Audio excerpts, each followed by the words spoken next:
Hello friends. ये 10 series का तीसरा वीडियो है, थर्ड वीडियो है।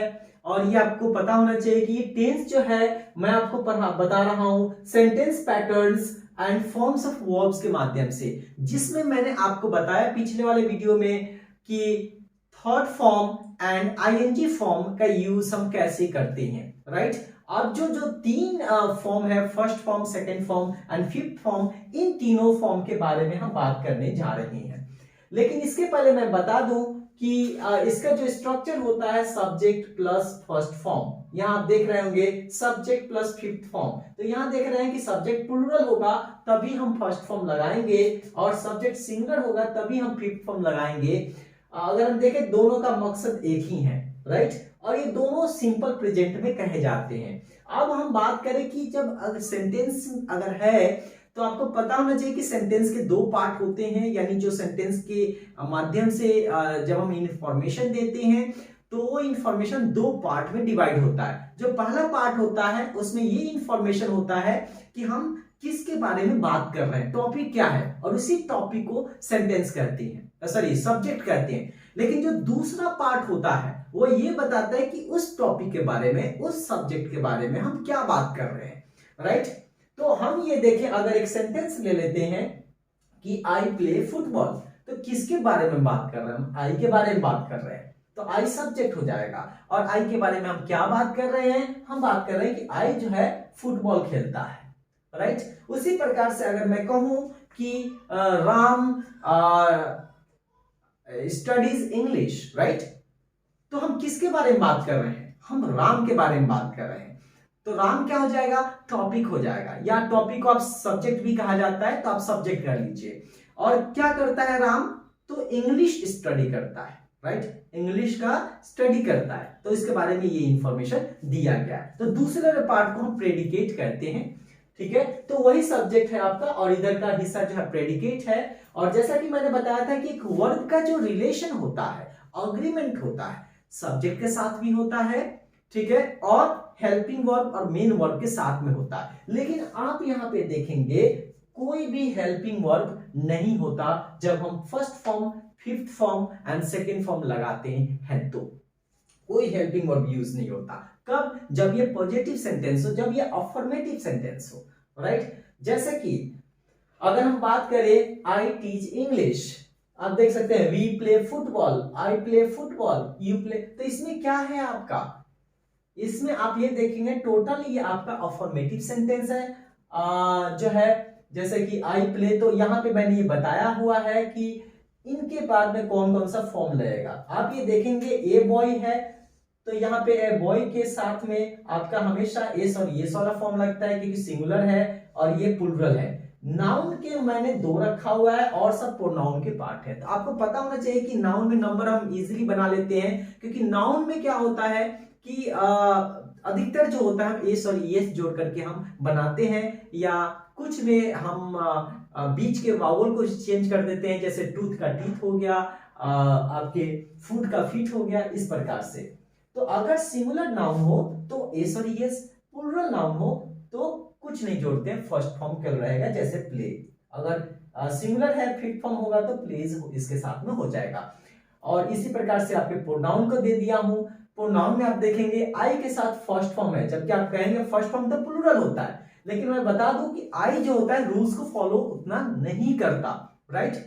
तो आई जो होता है ना एक्सेप्शन में आता है, अपवाद में आता है, तो यहाँ पे ये फर्स्ट फॉर्म लगेगा। और यू की अगर बात करें, वी तो हमेशा प्लूरल है ही, अगर यू की बात करें तो यू सिंगुलर भी होता है और प्लूरल भी होता है। लेकिन जब हम अग्रीमेंट की बात आती है तो हमेशा ये प्लूरल बन जाता है, और इस हिसाब से इसके साथ में हमेशा प्लूरल वर्ब लगता है, यानी फर्स्ट फॉर्म लगता है, राइट। और इसी कारण से इसमें प्ले हो जाएगा, यू प्ले फुटबॉल, ठीक है।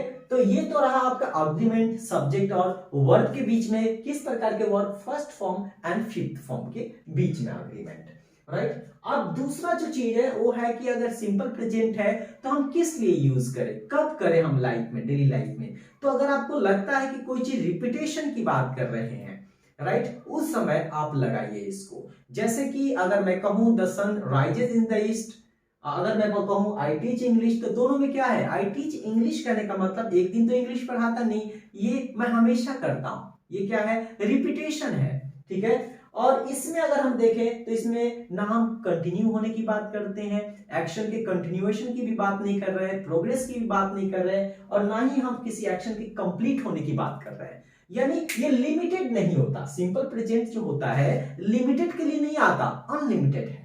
लिमिटेड कब होता है, जब मैं कहूं कि आई एम टीचिंग, ये लिमिटेड है, कुछ देर के बाद में समाप्त हो जाएगा, राइट, कुछ देर एक्सटेंड करेगा, right. It has been completed, तो वहां पे कंप्लीटेड कर दिया तो इसका मतलब कि उसका पॉइंट हो गया कि ये कंप्लीट हो चला है, राइट।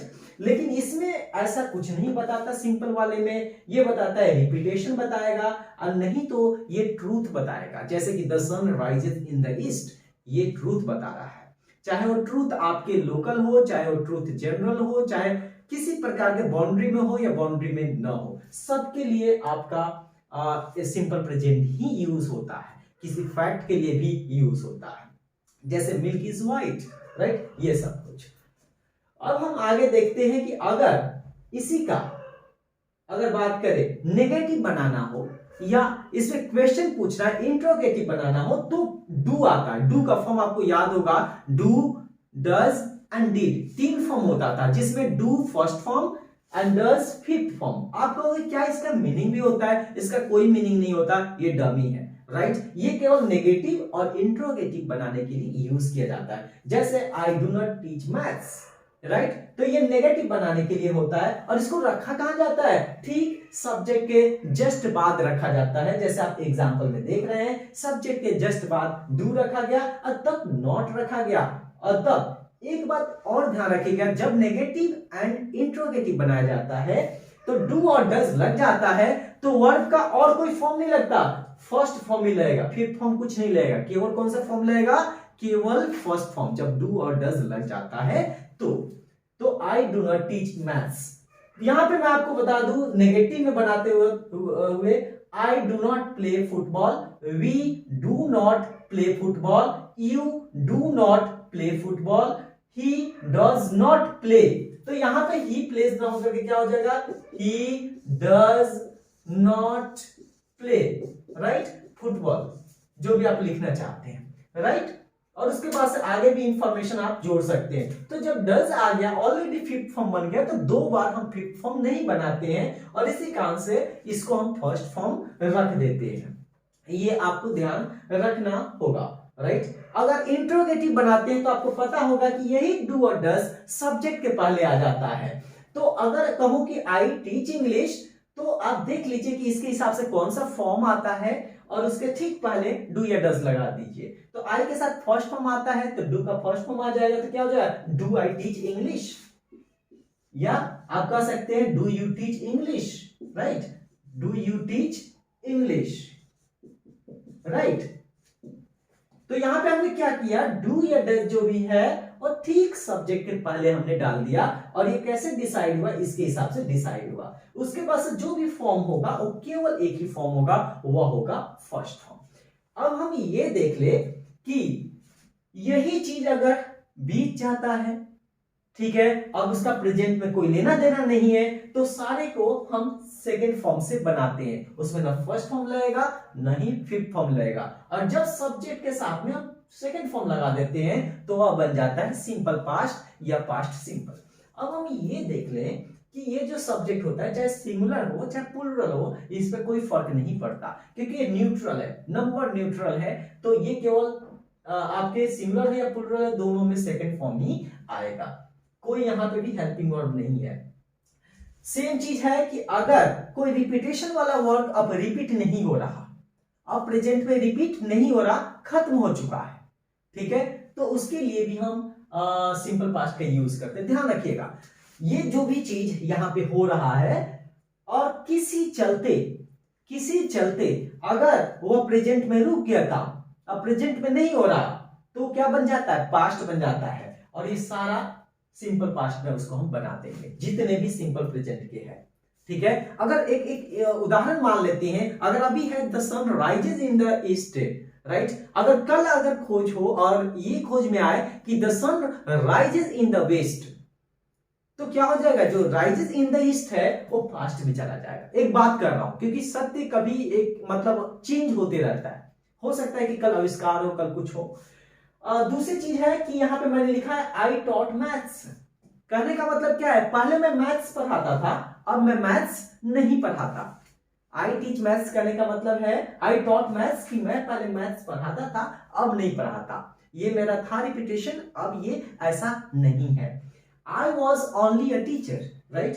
तो ये भी वैसा ही है कि मैं केवल एक टीचर था एट द टाइम। तो ये आपका हो गया सेकेंड फॉर्म के माध्यम से। दूसरा जो एक तो हमने देख लिया कि जो भी ये सिंपल प्रेजेंट में है या प्रेजेंट सिंपल में है, जब ये पास्ट में चला जाएगा, किसी न किसी कारण से ये रुक गया, प्रेजेंट में नहीं हो रहा है, नहीं आगे बढ़ रहा है, तो सिंपल पास्ट में हम ले लेते हैं। दूसरा जो होता है, अगर कोई एक्शन किसी पॉइंट ऑफ टाइम पे हुआ है पीछे पास्ट में, तो उसके लिए भी हम इसका यूज करते हैं। यानी कोई कंप्लीट एक्शन के लिए, यहां पे मैंने लिख दिया है action completed at a point of time in the past, right. तो उसके लिए भी हम सिंपल पास्ट का यूज होता है। जैसे मैं कहूं कि आई टॉट मैथ्स, ठीक है। अगर मैं कहूं कि आई टॉट मैथ्स में, तो ये आपका रिपीटेशन बता रहा है। लेकिन अगर मैं कहूं कि I studied at 5, I studied at 5 in the evening. So I studied at 5 in the evening. तो किस समय काम हुआ पास्ट में, 5 o'clock पे, राइट।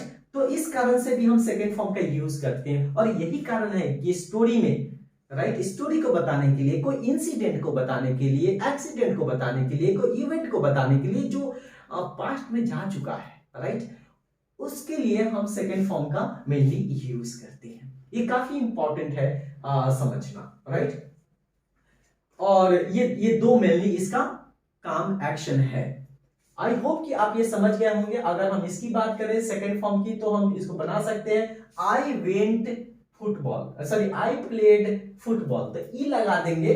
तो अगर हम ई लगा देते हैं, हम कहते हैं आई प्लेड फुटबॉल, इसका मतलब क्या हुआ कि पहले मैं खेलता था अब नहीं खेलता हूं। लेकिन आई प्ले फुटबॉल, पहले भी खेलता था और अभी भी खेलता हूं।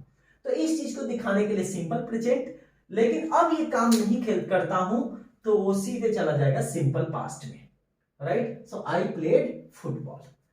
तो हमने देखा कि दो प्रकार के एक्शन के लिए काम आता है, पर्पस के लिए सेकेंड फॉर्म। एक तो आता है कि कोई रिपीटेशन जो अब प्रेजेंट में नहीं रहा, पास्ट में जा चुका है। रिपीटेशन में क्या क्या आ सकता है, चाहे वो रूटीन हो पास्ट में जो जा चुका है, या हम बात करें हॉबी की बात करें, प्रोफेशन की बात करें, ये सारा कुछ आपके V2 के माध्यम से बनाया जाएगा, राइट। और दूसरा होता है कि कोई एक्शन कंप्लीट हो गया किसी पॉइंट ऑफ टाइम पे हम बात करें, चाहे यस्टरडे हो, 5 o'clock हो, जनवरी हो, या आपके 2018 हो, 2017 हो, ये सारे जो पास्ट में जा चुके हैं उसके लिए हम सब्जेक्ट प्लस V2 का यूज करते हैं। दूसरी बात है कि अगर नेगेटिव एंड इंट्रोगेटिव बनाना हो तो क्या करेंगे, सेम इसी का फॉर्म लगेगा डू का फॉर्म। तो डू का फॉर्म कौन सा लगेगा, यहाँ पे डीड लगेगा। यहाँ पे जो फॉर्म लगेगा वहां पे डीड लगेगा, क्योंकि हम जानते हैं डू का फॉर्म पास्ट में डीड लगता है। तो सब यहाँ पे जो आ जाएगा वो हो जाएगा subject plus did plus not plus first form. जानते हैं कि जब डीड लग गया, डू का फॉर्म आ गया, तो केवल फर्स्ट फॉर्म लगेगा। तो हम कह सकते हैं आई टॉट मैथ्स, इसको हम कह सकते हैं आई did not teach maths। क्या कह सकते हैं, I did not teach, taught की जगह पे teach maths, ठीक है। अगर इसी को इंट्रोगेटिव बनाना हो तो सीधी सी बात है, did को पहले ले लीजिए, ठीक है। did you teach maths, did you not teach maths। तो एक्चुअली क्या होता है कि अगर हम एग्जांपल्स को देखें तो ऑटोमेटिकली हमारे माइंड में एक पैटर्न बन जाता है, राइट। और पैटर्न आपको इसी कारण से मैं पैटर्न आपको समझा रहा हूं। जब भी आप किसी चीज को पढ़ते हैं तो आपको समझ में आ जाता है। समझ में क्यों आ गया, क्योंकि वो आपके माइंड में पैटर्न बन गया, और पैटर्न बनने की वजह से आपको समझ में वो आ गया। तो ये चीज रहा आपका, राइट। और एक चीज और बताऊं, फर्स्ट फॉर्म जो यूज होता है मॉडल्स के साथ में भी यूज होता है फर्स्ट फॉर्म का, राइट। तो सब्जेक्ट प्लस मॉडल्स, अगर सब्जेक्ट प्लस मॉडल्स लगे तो उसके बाद केवल और केवल फर्स्ट फॉर्म लगता है, जैसे I can do it, right, I can do it, तो कैन के बाद डू लगा, we should help her, right, तो शुड के बाद क्या लगा, हेल्प लगा, क्योंकि हम जानते हैं models can, could, shall, should, will, would, ये मॉडल्स होते हैं, राइट, और उनके पास कोई, और उनके बाद और कोई फॉर्म आ ही नहीं सकता है फर्स्ट फॉर्म के अलावा, राइट। तो हमने देखा फर्स्ट फॉर्म के कहां कहां हम लगा सकते हैं। दूसरा देखा फिफ्थ फॉर्म का केवल एक ही ऑप्शन है सिंपल प्रेजेंट में, सेकंड फॉर्म केवल एक ही ऑप्शन है सिंपल पास्ट में ही लग सकता है second form, right.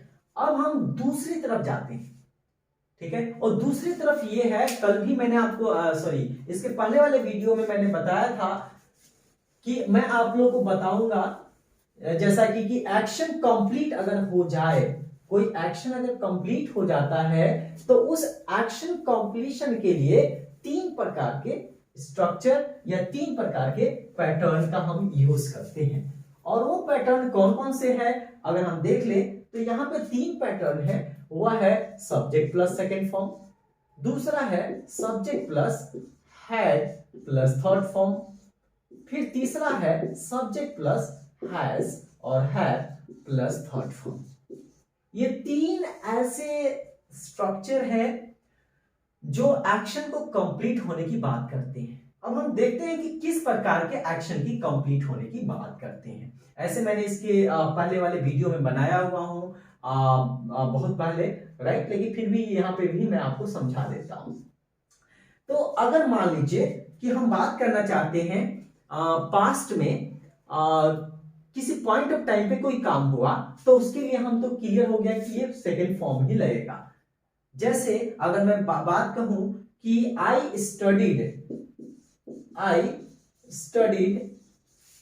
English, right, at 5 PM, right, या 5 in the evening, तो ये मैंने स्टडी करने का काम किया एक पॉइंट ऑफ टाइम पे, वो पॉइंट ऑफ टाइम था 5 PM, राइट, ये 5 PM में मैंने ये काम किया, इसलिए यहाँ पे सेकेंड फॉर्म लग गया। लेकिन सोचिए कि इसके पहले भी अगर मैंने कोई काम किया हुआ है, इसके पहले कौन सा काम किया मैंने, तो देख लेते हैं कि मैंने एक काम किया था इसके पहले, आई वॉच्ड अ मूवी, राइट, तो ये मैंने, ये भी सेकेंड फॉर्म, ये 2 है। अब मान लीजिए कि ये मैंने पहले काम किया, I watched a movie at 3, right, 3 PM, ठीक है, 3 बजे मैंने मूवी देखा और 5 o'clock पे इंग्लिश मैंने स्टडी की, तो यहां पे 2 काम हो गए, एक 3 बजे का और एक 5 o'clock का, 2 अलग अलग काम हुए हैं, बता रहे हैं अलग अलग, तो उसको हम सेकंड फॉर्म में ही बताएंगे। लेकिन सोचिए कि अगर हमें यह बताना पड़ जाए कि कौन सा काम तुमने पहले किया और कौन सा काम बाद में किया, जैसे मैं पूछूं, अच्छा ये बताओ मूवी जाने इंग्लिश पढ़ने से पहले तुमने क्या किया, ठीक है, क्या किया था, तो आप बता सकते हैं। और उसको बताने के लिए, क्योंकि हमने दो देखा, एक देखा ये कि एक पॉइंट ऑफ टाइम पे पास्ट में कोई काम हुआ, लेकिन एक दूसरा भी काम हुआ इसी पास्ट के पहले भी, राइट। अगर हम इस स्ट्रक्चर से समझे कि एक स्टडी करने का काम हुआ, ठीक है, पॉइंट ऑफ टाइम पे पास्ट में ही, लेकिन इसके पहले भी एक काम किया गया, वो था आपका वॉच करने का काम, राइट, वॉच करने का काम, 2 काम हुआ। तो जो पहले काम हुआ है उसको हम हैड प्लस थर्ड फॉर्म से बना देंगे, जो बाद में काम हुआ है उसको हम सेकेंड फॉर्म से बनाएंगे। हमेशा ख्याल रखिए कि हैड प्लस थर्ड फॉर्म का यूज तब किया जाता है जब वहां पे 2 एक्शन हुआ हो और उसमें यह पता चल जाए कि वह एक्शन जो है ना, पास्ट में जो काम हुआ है उसके पहले का एक्शन है, यानी हम इसको हैड प्लस थर्ड फॉर्म को पास्ट का भी पास्ट मानते हैं, क्योंकि पास्ट में जो काम हुआ है ना उसके पहले भी एक काम को दर्शा रहा है, राइट। तो अगर हम कह सकते हैं कि I had watched a movie before I studied English, right. तो हम यहाँ क्या देख रहे हैं, I had watched a movie before I studied English, यानी इसके पहले ही ये काम हो चुका था, और दोनों काम पास्ट में ही है, ये ध्यान रखिएगा, दोनों काम पास्ट में ही है, लेकिन एक हुआ है पहले और एक हुआ है बाद में और एक हुआ है ये पहले। तो जो पहले काम होगा उसके लिए हैड प्लस थर्ड फॉर्म, और जो बाद में काम होगा उसके लिए सेकेंड फॉर्म का हम यूज करते हैं। तो ये रहा आपके दो स्ट्रक्चर का सेकंड। ऐसे तो अगर नॉर्मली बात करें किसी पॉइंट ऑफ टाइम पे तो केवल सेकंड फॉर्म लगा दो, और ये जब जरूरत पड़े दो में से कौन सा काम पहले हुआ है उसके लिए आप रखिए। और इसका यूज मैंने बता दिया है कि अब तक आपने क्या क्या किया, उसका प्रेजेंट से रिलेशन होना चाहिए। तो कहेंगे ना कि अभी तक मैंने I have studied, I have watched a movie, I have done this, I have done my homework, जो भी काम किए सब में आप ये वाला स्ट्रक्चर यूज कर सकते हैं कि अब तक क्या क्या काम किए हैं, राइट। अगर अभी बज रहा है 12 तो आप कह सकते हैं कि 12 बजे तक आपने क्या क्या काम किया है, राइट। तो इसके लिए आपका ये वाला यूज होता है, राइट। अब हम आई होप कि आप समझ गए होंगे। अब हम एक और पार्ट इसका लेते हैं, वह है आपका परफेक्ट कंटिन्यूअस का, और उसमें देखते हैं हमें क्या करना होगा, राइट, क्योंकि वही लास्ट है। आप लोगों ने तो पढ़ा होगा, ऐसे टेंस पढ़ाने के बहुत सारे तरीके होते हैं। मैंने सोचा कि शायद ये तरीका आपको काम आ जाए। आप कमेंट बॉक्स में जरूर लिखिए कि आपको ये कैसा लगा। अगर कोई दिक्कत हो तो आप मुझे बता सकते हैं। There are various ways to teach English, right. बहुत सारे तरीके होते हैं पढ़ाने के। हो सकता है कुछ तरीका आपको समझ में आए, कुछ तरीका आपको समझ में ना आए। अब हम बात करते हैं कि एक टेंस होता है, राइट, वह होता है टेंस परफेक्ट कंटिन्यूअस। आप जानते होंगे, ठीक है। आप इसी में कर लीजिए present perfect continuous, past perfect continuous. Future अभी मैं नहीं ले पा रहा हूं, राइट। फ्यूचर का ऑलरेडी वीडियो है, आप देख सकते हैं। सो परफेक्ट कंटिन्यूअस बनता कैसे है इसको मैं बता दूं, क्योंकि इसमें मैं चाह रहा हूं कि इसके पहले वीडियो तो बनाया हूं, लेकिन इसमें चाह रहा हूं कि एक अलग तरीके से बताऊं आपको, एक नए इंफॉर्मेशन के साथ मैं इसको बताऊं। तो आपको पता होगा कि परफेक्ट टेंस में होता है हैव प्लस थर्ड फॉर्म। दूसरा होता है कंटिन्यूअस में आपका होता है बी प्लस फोर्थ फॉर्म। आपको पता होगा, एक मैथमेटिक्स वे में चलते हैं, मजा आने वाला है। तो यहां पे अगर हम करें तो होता क्या है मैथ में कि ये आपका इसके साथ आ जाएगा, क्योंकि हैव प्लस थर्ड फॉर्म है ना।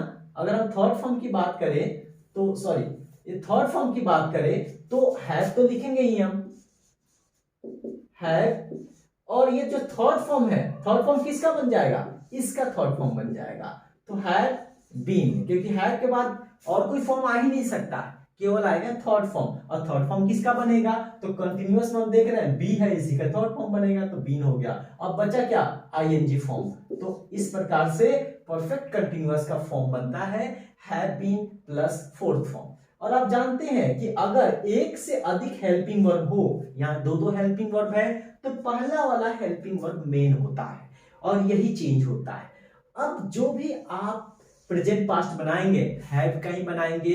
और आपको पता है कि ऑलरेडी आपने परफेक्ट टेंस में जो has have plus third form था उसमें आपने हैव का यूज पढ़ा हुआ है कि हैव कहां यूज करे और हैज कहां यूज करे और हैड कहां यूज करे, क्योंकि हैड का यूज पास्ट टेंस में होता है, लेकिन फिर भी मैं आपको बता दूं। तो ये तो रहा इसका स्ट्रक्चर। आप इसके पहले आप सब्जेक्ट जोड़ दीजिए तो ऑटोमेटिकली आपका बन जाता है, ठीक है। ये तो बन जाता है। एक एक्स्ट्रा इंफॉर्मेशन परफेक्ट कंटिन्यूअस के बारे में दिया जाता है परफेक्ट कंटिन्यूअस के माध्यम से, क्योंकि कंटिन्यूअस है तो इसमें भी जैसे कंटिन्यूअस में हमने देखा था कि एक्शन प्रोग्रेस में जब हो, जब काम चल रहा हो, उसको बताने के लिए हम कंटिन्यूअस का यूज करते हैं। उसी प्रकार परफेक्ट कंटिन्यूअस में भी हम किसी एक्शन को, किसी वर्क को के कंटिन्यूअस को बताते हैं, मतलब उसके प्रोग्रेस होने को बताते हैं कि अभी ये चल रहा है, अभी प्रेजेंट में भी चल रहा है, राइट। पास्ट से शुरू था और अभी भी चल रहा है। उस चीज को बताने के लिए हम इसका भी यूज करते हैं, लेकिन थोड़ा सा ये डिफरेंट है।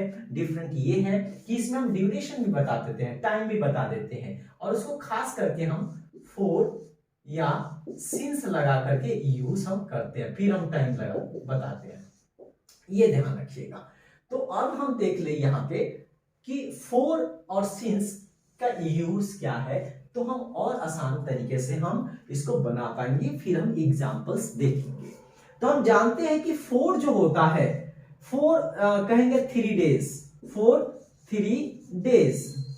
अगर हम कहें सिंस मंडे, तो आप क्या फर्क देख पा रहे हैं, ये हमें बताइए। अगर 2 में बात करूं तो आप देख रहे हैं कि इसमें एक तरीके से फिक्स नहीं है, ये केवल पीरियड बता रहा है। 3 डेज मतलब फर्स्ट डे से लेकर के 3 डेज, मतलब केवल स्ट्रेचिंग बता रहा है टाइम का, तो केवल पीरियड बता रहा है, राइट। अगर मैं कहूं फॉर 2 आवर्स, केवल स्ट्रेचिंग बताएगा कि फर्स्ट आवर से लेकर के अभी तक, मतलब शुरू से लेकर अभी तक, एक केवल स्ट्रेचिंग टाइम का बताएगा, ठीक है, केवल टाइम का स्ट्रेचिंग बताएगा, पीरियड बताएगा। लेकिन मंडे यानी पॉइंट बता दिया, कब से, एकदम एग्जैक्ट पॉइंट बता दिया कि मंडे से ही, ठीक है। तो जब इसमें एक और चीज देख लें कि इसमें नाम होता है, जैसे संडे, मंडे, ट्यूसडे, जनवरी, फरवरी, 2009, 2010, 2011, जो भी है वो टाइम का इसमें रहता है, लेकिन इसमें काउंटिंग टाइप का रहेगा। For 3 days, for 2 days, for 3 years, for 4 years, for 6 months, for 2 hours, right. तो उस प्रकार से आप देखेंगे 4 के बाद जो है ना काउंटिंग वाला आ जाता है, उसके बाद से आपका डेज, मंथ्स, ईयर्स, आवर्स, तो आप ये सब लगाते हैं। लेकिन सिंस में ऐसा नहीं होता, तो ये सबसे आसान तरीका है बताने का। और इसमें पीरियड बताता है, इसमें पॉइंट बताता है। पीरियड करने को तो स्ट्रेचिंग टाइम, मतलब एक समय से दूसरे समय तक, राइट। लेकिन इसमें सीधा पॉइंट बताता है, ठीक है। इसमें स्ट्रेचिंग बताता है, लेकिन इसमें भी स्ट्रेचिंग बताता है, इसमें भी स्ट्रेचिंग बताता है कि मंडे से लेके अब तक। लेकिन होता क्या है कि इसमें फिक्स नहीं होता है शुरू का, इसमें शुरू का फिक्स नहीं होता है कि कब से। इसमें बता दिया केवल 3 डेज से, इसमें फिक्स नहीं बताया कि कब से, मंडे, संडे, जो भी है, या आपका जनवरी, फरवरी, लेकिन इसमें बता देता है पूरे पॉइंट से। तो ये दोनों में डिफरेंस होता है। ऐसा कि सबसे अच्छा उपाय यही होगा कि 4 के बाद आप देखेंगे काउंटिंग वाला आता है 1 2 3 4 5, और फिर days, months, years, hours, seconds, minutes, ये सब आता है। लेकिन सिंस के बाद ऐसा नहीं आता, सिंस के बाद सीधा नेम आता है उसका। तो ये होता है आपका तरीका। अब हम एग्जांपल्स देखते हैं, और एग्जांपल्स हमेशा ध्यान रखिएगा इसके बाद ही नॉट आएगा और यही पहले निकलेगा। अब देखते हैं, I have been teaching right for 15 year, right. तो यहां पे क्या है, ये तो यहां तक तो बता दिया सेम चीज कि मैं पढ़ा रहा हूं, राइट। एक्शन कंटिन्यू है, लेकिन एक्शन कंटिन्यू कब से है, 15 ईयर्स को, 15 साल पहले से ही कंटिन्यू है, राइट। और अभी भी है, तो इसी के लिए आपका फॉर 15 ईयर्स ये कहता है, और हैव बीन टीचिंग के साथ मिलकर के कि 15 साल पहले से लेके अभी तक प्रेजेंट में, 15 साल पहले से लेकर के अभी तक प्रेजेंट में ये एक्शन कंटिन्यू है, और इसीलिए हम इस स्ट्रक्चर का यूज करते हैं। इसके जस्ट अपोजिट अगर मैं कहूं आई एम टीचिंग, तो ये केवल प्रेजेंट वेरी टेम्पररी मोमेंट की बात करेगा कि मैं अभी पढ़ा रहा हूं, राइट। ये नहीं बताएगा 10 साल, 15 साल और कितने साल से, राइट। वहां पे ये इंफॉर्मेशन नहीं देता, केवल ये इंफॉर्मेशन देता है कि अभी कौन सा एक्शन प्रोग्रेस में, वहां टाइम की बात नहीं करता। ये ध्यान रखना है। फिर से बता दूं, जो कंटिन्यूअस केवल टेंस था, आई एम टीचिंग और I have been teaching for 15 years, दोनों फर्क ये है कि आई एम टीचिंग केवल इसमें एक ही इंफॉर्मेशन दे रहा है, वो इंफॉर्मेशन एक्शन के प्रोग्रेस की है।